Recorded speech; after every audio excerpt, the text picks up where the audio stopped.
So yesterday, the court found that Jacob Zuma was granted medical parole inappropriately, and therefore he probably needs to go to prison very soon. Black Friday in KwaZulu-Natal is going to be extremely lit. Or is it, Byron? The Constitutional Court had ordered before that Zuma should go to jail because basically he didn't comply with the court order, which any of us don't comply with the court order. We also go to jail. But apparently, Zuma felt that he wasn't subject to those rules, so he should be allowed to do whatever he wants. And would you know it, Arthur Fraser agreed with him. And the Supreme Court of Appeal has come out saying that the judgment to allow Zuma out was, quote, irrational and unconstitutional. Two words that you will hear quite a lot on this segment today in reference to decisions taken by the ANC. So, what do you think, Ramon? Well, I think it's rather interesting. Basically, what happened was the board had made a recommendation, and then Arthur Fraser, the commissioner of the Medical Parole Prison Board, or whatever you want to call it, just made his own decision. He says Zuma was old, Zuma was this, Zuma was that, he's a former president, so therefore perhaps he shouldn't, maybe he shouldn't stay in prison for as long as he did. But the court said that's completely dumb and irrational and beyond the realms of possibilities in terms of authority given to Arthur Fraser et al. So now, that's been overturned thanks to the DA and the AfriForum, who have brought this case towards the Supreme Court of Appeal. But will he actually go to prison, Byron? That's the real question we need to find out. No. There we go. And no. Video. Thanks for watching, everyone. End the video. See you tomorrow. No, I'm joking. Why not? But it's the reality of the situation that the guy's not going to go to jail because he's ANC, and that therefore means that he's above the public in terms of things that he can do. As we all know, in all good communist utopias, rules for thee but not for me. We've heard it many times before. But in this instance, it really does go to show. I mean, he's running around at the moment going, oh, look at Ramaphosa. He's tainted with Pala. Yeah, mate, you stole half a country. Arguably, you stole 80% of a country. So, it's kind of like, what they all say, like when one finger points outwards, three point back. Like, you need to be very careful of that because you're not exactly the moral of virtue here, now are you? The interesting part was when medical parole was granted to Jacob Zuma, who defended it the most? Well, it was ANC. Cyril Ramaphosa himself. If we remember back in the day, he says, no, it's a legitimate decision by the Medical Parole Board. I have nothing to do with it, and we'll stick by the decision.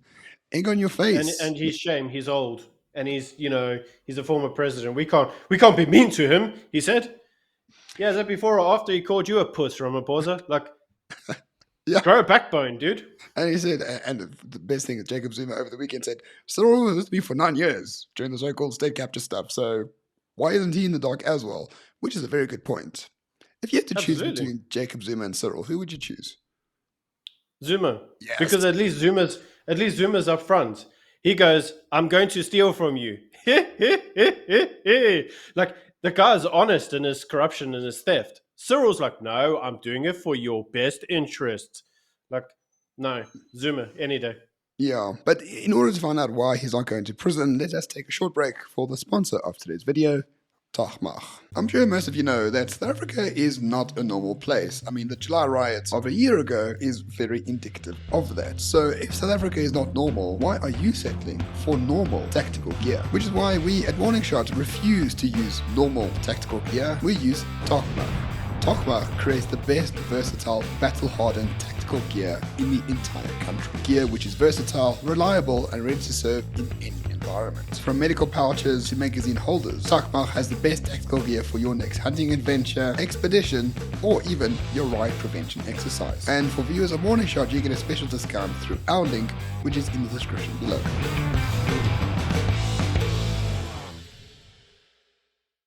And we are back. So, Byron, we both agree Zuma probably won't go to prison anytime soon. But most importantly, the ANC and KZN themselves, the RET faction, are very much aligned to Jacob Zuma's. They told the world yesterday that Zuma will remain a free man. and he's not going to back to prison. And basically, well, nothing really is going to happen to him because, according to the KZN ANC, it's good for KZN and it's good for the country's stability that he remains a free man. This sounds awkwardly familiar to something that happened not too long ago in KZN. Mm. Yeah, you know what's funny about this whole thing is that obviously the court has come out saying Arthur Fraser does not have the power to overrule the medical parole board, and that's why they called it unconstitutional and irrational. But lo and behold, the Constitutional Court also allowed something else today, which you've obviously seen the headline. Do you want to break the news? Who else was allowed parole today?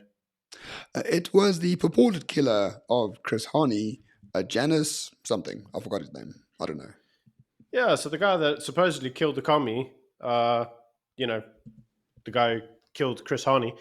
Anyway, apparently he was denied parole like 50 million times because guess what? He's old and he's been in jail for nearly 30 years and he keeps applying for bail and he keeps applying for parole on the basis that he's apologized for his crime many, many times and he says he feels that he's been, rehabilitated and correctional services has worked. But would you know it? He killed a commie, which means that they keep denying his application. Doesn't matter, he's been in jail for 30 years and he's repentant of his crimes and he's quote unquote old. They keep saying, no, but he killed a commie, a leader of the resistance, a leader of the anti apartheid movement. Therefore, we need to make sure justice is served by making this guy rot in jail forever and ever and ever and ever and ever. And would you know it? What did the court say today?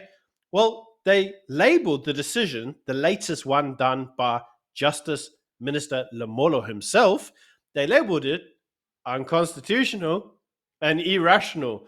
There's those two words again, two words that are now becoming synopsis with the ANC: unconstitutional and irrational. Yeah, and the irony of all this is that under Arthur Fraser, he declined like 300 parole requests during his Mm-hmm. time as medical parole commissioner, and then he granted one under his own discretion, which he is sort of allowed to do, but not against the board. And that only one was Mm-hmm. for Jacob Zuma. So once you look at all the evidence, none of this makes a lot of sense, other than the fact that state capture is not over and cadre deployment is a pure cancer. So the question is, how is the ANC and KZN going to react when Jacob Zuma goes to prison? Will He's we? not going to prison, mate.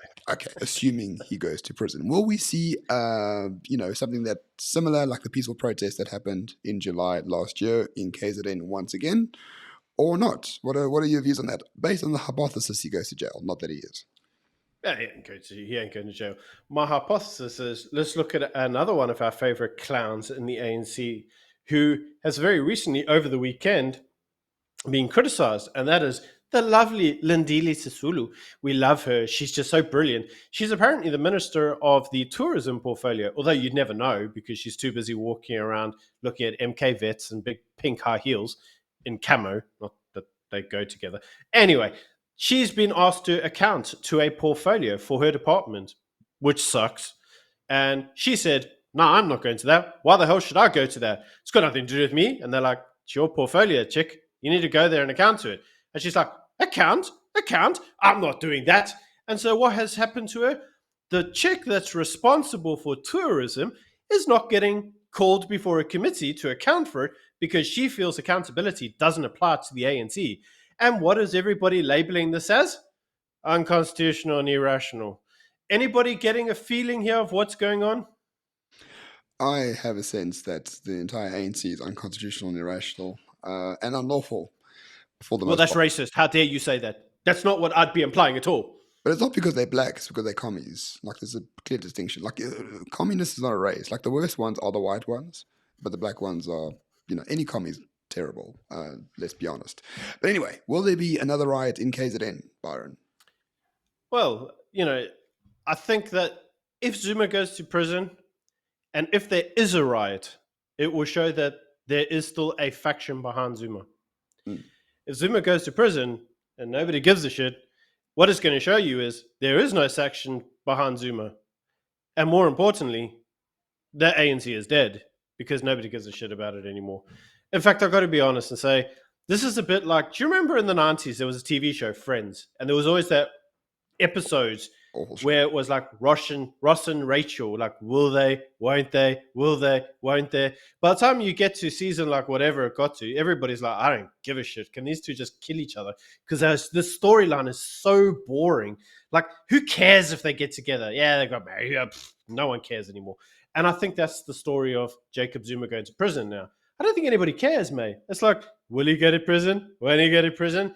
Probably everybody who's watching this is just like, who cares? Just let the guy die from old age now or something. Like, come on, man. South Africa needs a fresh start. Well, I think a riot before the December elective conference could be quite a good thing. I mean, sympathies and praise in advance for anyone who is affected by it. But it would be quite interesting if it happens to coincide with the elective conference, which is in what, 3 weeks' time? So Yeah, none of this is apparently very so. good. None of this is very good for the ANC whatsoever. So therefore, we support all of it, I suppose. Right? But it's very good for Cyril, isn't it? Because what it's showing is that he's the RET faction is, and I know we use these phrases like RET faction as if that's a real thing. Guys, come on, get your head out your ass. There is only one ANC. They're all a bunch of commie bastards who want to steal your shit. Just some of them are more overt about it. Ramaphosa just says it with a nice English accent and a smile on his face. The others are just like, no, I'm stealing your stuff. Okay, that's the only difference. So the guys that are saying, no, I'm stealing your stuff really aggressively are obviously now seeing their beloved leader who stole all your stuff possibly go to jail. And they're like, maybe we should say something like, no, we don't like that. And the current president, who's like, I'll steal your stuff with a smile and a wink, is saying, guys, calm down. It will be okay. That's the only difference. And at the end of the day, that guy is getting all of his cronies together and they're all siding with him because this doesn't look good to the public, does it? And if we have a riot, which we may have, it will give them the greatest opportunity to say, see, you need to go with the moderate, you need to go with the calm guy, not the bull in the china shop. Because if you've looked at the latest polling, according to the ANC polling in KZN, Ramaphosa is trailing like 80 to 20%. I think only 20% of people are voting for the guy. They don't even know him in KZN. He's got like zero Mm, support in KZN. And that's the yeah. problem. He's a vendor. And vendors, like, no one gives a fuck about vendors, right? So So, it would help him a mm, lot. yeah, it would. It would. Or alternatively, he wins the electoral conference and then KZN secedes under William Kiza. He becomes the warlord of KZN. That's also a possibility and one that I'm not against because I Yeah, and don't I'm live very there. sorry to anybody who lives in the shithole called KZN. Like, Come on, the I Midlands are don't know. great. The beach is a bit full of shit, but the Midlands are fantastic. So, Literally full of shit. If you've seen any of the news around it, it's apparently unhealthy. There are lethal doses of E. coli in your beach. So for all of you who want to go surfing in the shithole that is KZN, just know you will be coming home covered in shit. well, there's only one way to solve that. Get vaccinated, guys, please. Um, there you go. That's the morning shot tip of the day. Thank you for watching. See you tomorrow. I avow myself of that. Please don't shoot me. See you tomorrow. Bye.